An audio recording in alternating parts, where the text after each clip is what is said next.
Hey guys, this is Thomas from freewaysocial.com, and in this video I'll show you how to restore a post from Facebook app Recycle Bin.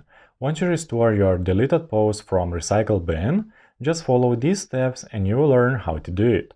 Open up Facebook app on your mobile device and log into your Facebook profile. Click on the menu icon at the upper right corner of your screen. Select Settings and Privacy from this menu. Now tap on Settings. Scroll down and find your activity log. At the top, swipe to the left, and you should find your Recycle Bin tab.